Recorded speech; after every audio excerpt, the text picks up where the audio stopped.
Welcome to another Storyline Chapters video. This is Jamie, and welcome to my 2021 pages. As I did last year, I am back in the Storyline Chapters scrapbooker inserts. This process was so enjoyable to me last year that for now, I'm going to continue the storytelling format. Super excited to kick off these pages right here with you, and hope you too will be inspired to tell your story. As long as these are available, I'm going to be using the scrapbooker inserts for the Storyline Chapters. And this is what I used last year. I showed you that album already. I'm going to start out with this. I love this dot, right? I love this black and white dot. So I'm going to start off with this. And in case I haven't already explained this, last year I showed you, I kind of packed a whole lot into one book. This year, I'm kind of waffling between 3 and 4 months in a book, but I think I'm going to do 3 months at a time. I'm probably going to maybe leave some open pages, and it's just going to give me more liberty for more traditional scrapbooking instead of just the grid and like project-like type pocket scrapbooking on a page. And you'll see what I mean as that progresses.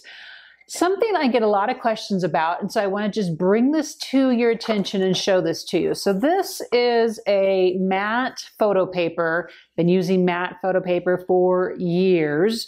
Really love the finish of it. I'm a fan. Sometimes if I have a stash for whatever of a semi-gloss or a gloss, I'll use that because I'm never about wasting anything that I have in my possession. I want to make, if I can use it, I'm going to use it. I want to make it good. But for the most part, I print at home on a Canon, and I like the matte paper. Okay, so as you have seen in my previous books, I do a grid on this side, all up, Project Life, pocket pages, right? And then on this side is a more traditional fun page, right? And so I always get asked, what size are your photos? Now, my photo sizes are super funky, and here's why. As you can tell, for the most part, I take photos in a portrait mode, almost always on my phone, but even on my DSLR, I'll just turn the camera and I'll take it in a portrait mode. Sometimes it's landscape, just depending on what I'm taking a photo of, but mostly it's up and down. So then when I bring my image into Photoshop Elements, and I'm using 2019 presently, I will just size down the photo to 2 inches wide. And that automatically makes the photo 2.667 inches tall. I don't even worry about resizing the height. I just make the width. All these are 2 inches wide. And then when I cut them, I literally am just eyeballing a border. That's all. I don't measure it. I just know I want a little bit of a border. I don't want too big of a border because I want this to fit nicely on the page. And so it's just kind of an eyeball. And I'm sorry if that's not specific enough. It's just the way I do it.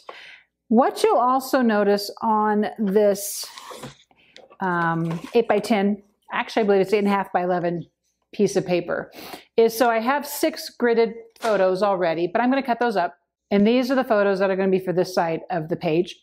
And then I have a larger photo that's going to be the main story. And this is going to be part of the main story. I don't know if main story is the right word. I call it the big story. I like to pull from the photos I've taken in a week. If I've taken some, sometimes I don't take very many. Again, it just totally depends. I'm so lucky I have these pictures from the first week of January. The first week of January, not too much is going on. But my oldest son literally happened to just pop in on his way to a new living situation and a new job. And so he was here for a couple days, and you know, that was fresh and new. So I was sure to grab some very precious to me photos. Okay, so I'm just going to finish trimming these all up.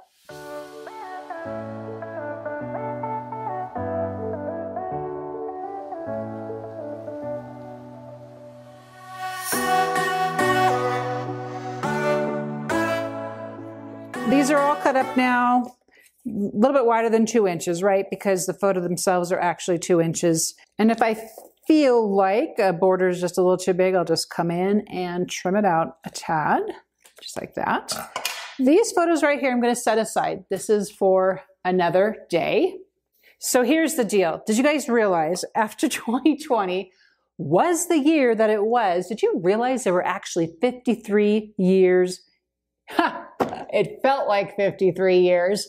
Did you know there was actually 53 weeks in the year of 2020? Oh, yes, there was. I counted and I even Googled it.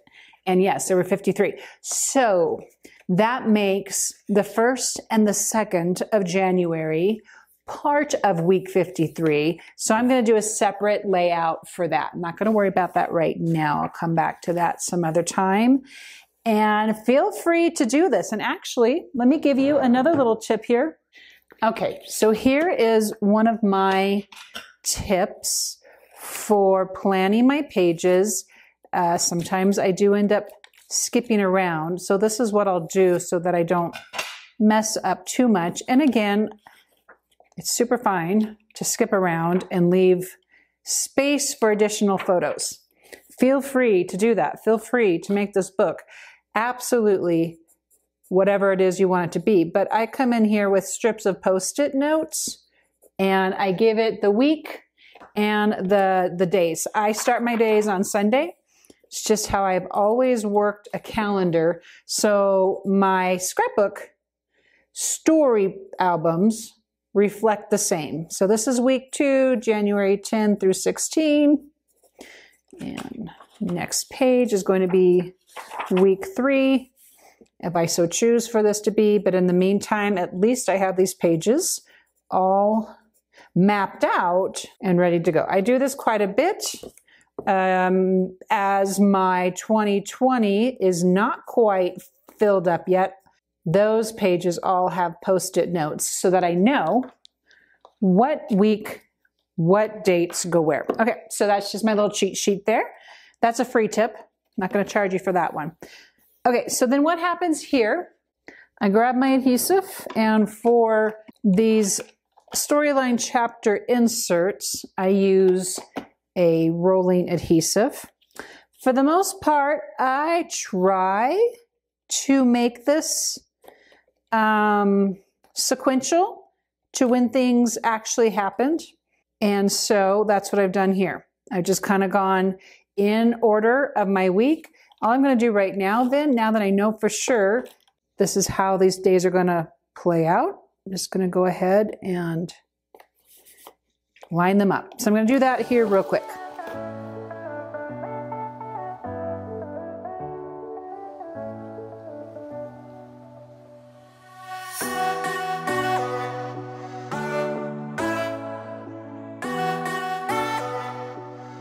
Okay, so I realized after I formatted this, I don't love having 3 photos on top of each other.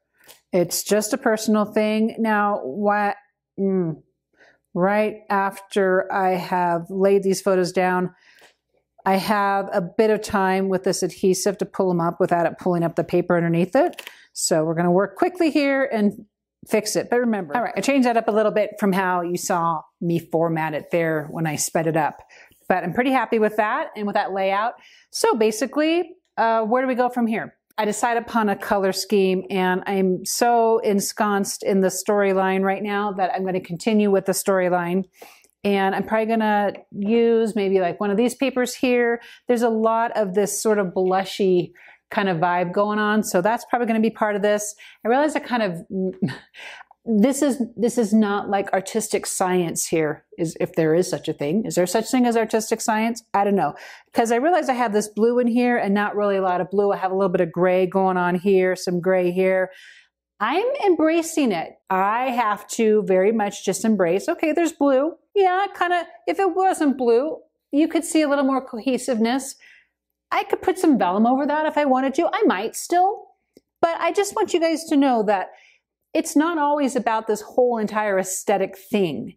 It's about, I want to talk about the day I was hitting the trail, and this is how I'm starting out my year, and I'm going to keep hitting the trail every day or as often as I can and stay in shape like I was doing so well in 2020. And I just want to, talk about, I still had Christmas up in the first week, second week, whatever, of January. You know, I'm not going to get too concerned about the color story. Now, when I come over here to more of a feature page, yeah, the color story is going to be much more consistent, and you'll see how that unfolds when I do that page. So I start with paper next, and then I think through embellishments. I know this little slot here is just going to be a journal spot that I will type up, and I will use that right here, summarizing the stories that are on this page. And this part of my page here is almost always the date in some way, shape, or form, and maybe it's sort of a reminder in words of a focus that I currently have going on in my life, whether it's story or whether there's some kind of quote. And over here is going to be an embellishment to kind of pull everything together. So that's what we're going to get to next. I'm going to speed this up, throw some music in the background, and I hope so far, though, that this has inspired you how I format these, how these photos come to be the size that they are, where I go with my color story. If my color story doesn't work perfectly, you know, where do I go? I pull from the other colors, or I'll just go gray, black, and white, because that works great too. And then why this page is this page. It's the feature page for the week. And until these books are no longer available, or until I decide I'm done with this format, then I'll move on to the next one, and I will enjoy that one as well. So grab yourself a cuppa and let's finish this page.